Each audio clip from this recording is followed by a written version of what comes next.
It was China's decision to jail Liu Xiaobo for 11 years over a call for peaceful democratic reform that spurred the Norwegian Nobel Committee to honor him with its Peace Prize in 2010 and propelled him to international renown. But his first nomination had come 2 decades earlier, after the Tiananmen Square pro-democracy protests of 1989, in which the author and intellectual played a key role, first as one of the prominent four gentlemen who launched a hunger strike in support of the students, then by helping to broker a peaceful exit from the square for remaining demonstrators amid the bloody crackdown. The events were the turning point in Liu's life.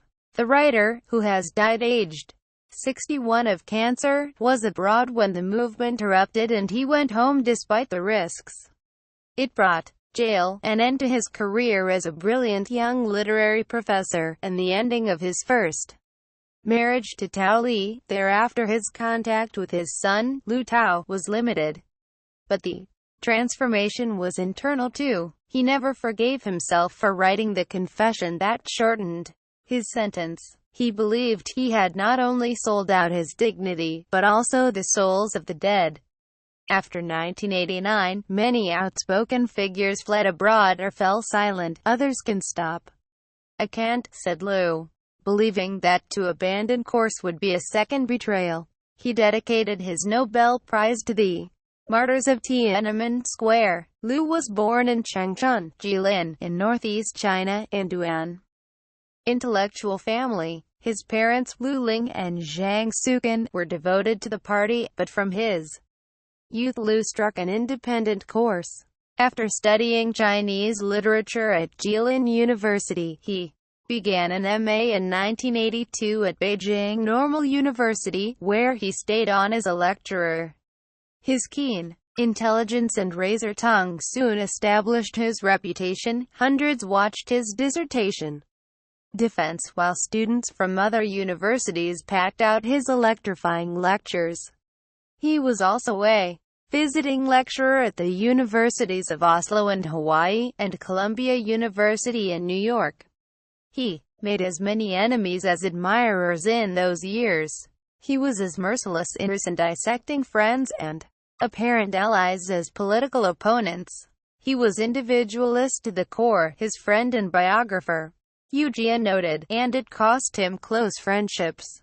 Later on, he acknowledged that he had been preoccupied with ideals of justice and human rights, showing little concern for the people around him. While he let some down, he was steadfast in his commitment to others, becoming especially close to Deng Xilin and Zhang Peichen, who had founded the Tiananmen Mothers Pressure Group in response to the killing of their 17-year-old son.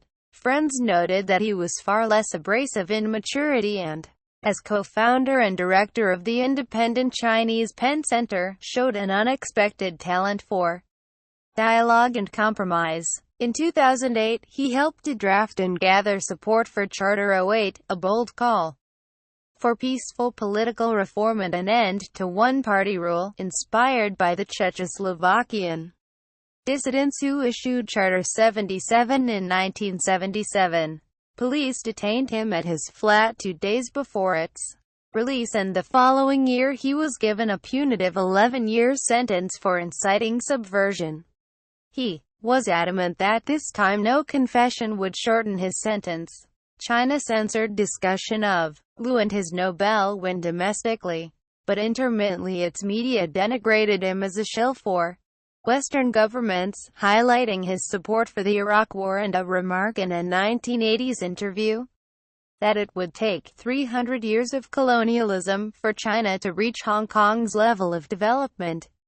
Such comments were never contextualized, and though Liu saw Western civilization as a tool that was useful to reform China, he said it was utterly flawed and in need of critique itself.